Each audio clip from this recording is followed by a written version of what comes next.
Welcome to Back from the Abyss, where we bring you stories of hope and healing, recovery and redemption. I'm Dr. Craig Heacock, your host and resident psychiatrist. Before we start today's mini episode on marijuana, I'd like to say a couple things about the Ketamine 7 Questions episode. My wife just recently listened to it and she pointed out that there should have been 8 questions. She said you left out a very important question. And so I'm going to address this missing question 8 right now. And that question is, how often do you need to do ketamine? I think we could break down ketamine responders into 3 groups. Number 1, there are people who respond positively to 2 or 3 or 4 ketamine treatments and don't need it again. There's a second group of people who are usually in the bipolar spectrum, bipolar disorder, who do well with 2, 3, 4 treatments, say in the fall-winter transition or in the spring, but the rest of the year don't need ketamine. And finally, there's a group of people with chronic, severe treatment-resistant depression who seem to do best doing ketamine, say every 4 or 5 weeks, medium to high dose IV or IM. So there you go, Elizabeth. There's your question 8, and I hope that was helpful for everyone else.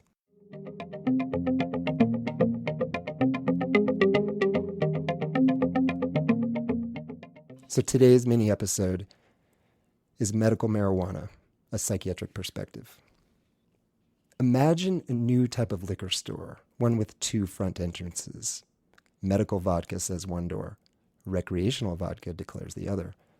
If you have a medical vodka card, say for chronic pain, anxiety, or PTSD, you can enter the first door and there find specially priced vodka to treat your illness.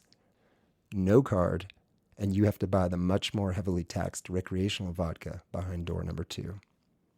As strange as this might sound, a very similar scenario is now playing out in Colorado, where I practice. But instead of vodka, a drug which can treat anxiety and PTSD, as well as emotional or physical pain, at least initially, we have the 2 doorways for marijuana, another drug which can treat anxiety and PTSD, along with emotional or physical pain. Perhaps marijuana is different, safer, truly a medicine in a way which vodka is not. Now, clearly there are people who benefit from marijuana or weed, getting relief from pain or nausea or other physical or emotional distress. But in the mental health field, we are seeing a whole host of psychiatric problems either triggered or exacerbated by marijuana. First, a primer on weed. There seem to be at least 2 key compounds in marijuana. THC, the psychoactive part, the molecule that gets you high, and CBD or cannabidiol. You might think of THC as the accelerator and CBD as the brakes.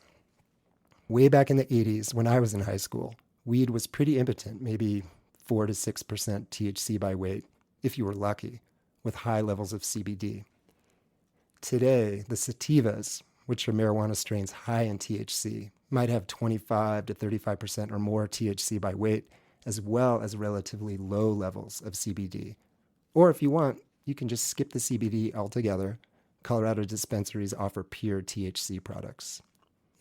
What this means is that the potent marijuana strains today are at least 5 to 10 times as powerful as they were, but without the molecular brakes of CBD. As a neuropsychiatric brake, CBD calms the nervous system with anti-anxiety, mood stabilizing, and even antipsychotic properties. THC, on the other hand, activates the nervous system in poorly understood ways and can trigger severe anxiety and panic, as well as manic and psychotic symptoms. I often see patients who got anxiety relief from marijuana for months or even years, most commonly with lower THC strains, often referred to as indicas.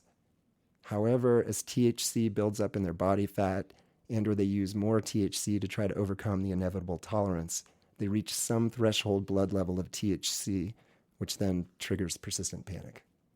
More worrisome, we are regularly seeing people have psychotic breaks from these more potent and THC-laden strains of weed. These include both people with pre-existing psychiatric illness as well as people with no mental health history whatsoever.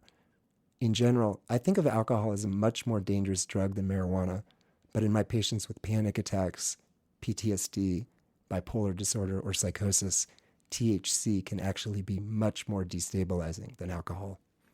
When I discuss panic, mania, and psychosis prevention with patients, I urge them to avoid the 3 most risky and destabilizing drugs: methamphetamine, cocaine, and weed.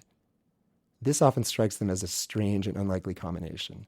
But THC, particularly when not used with adequate CBD counterbalance, can overwhelm even the most potent anti-manic and antipsychotic drugs.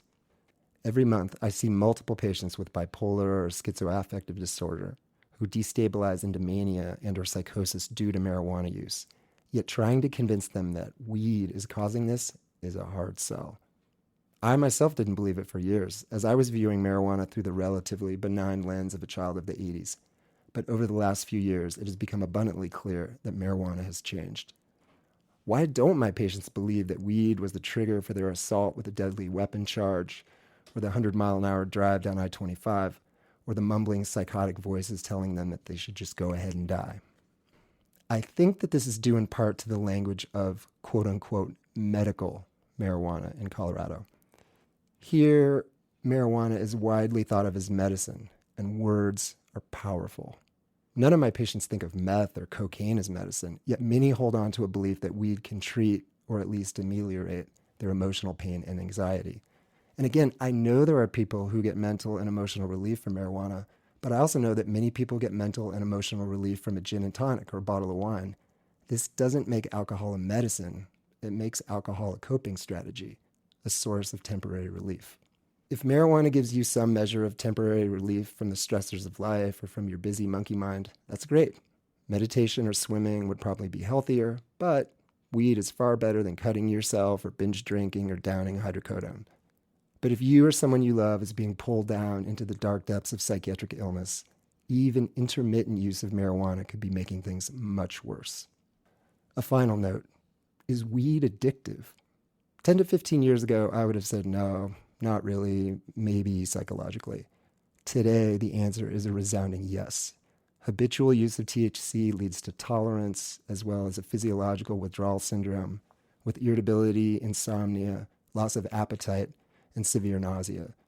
The severity of the withdrawal syndrome typically correlates with the amount of THC consumed daily.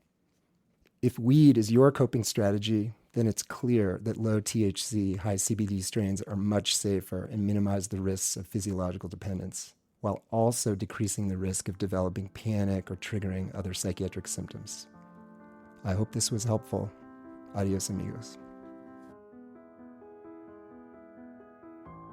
If you like this episode, please share it with anyone else who might find hope or meaning in this story.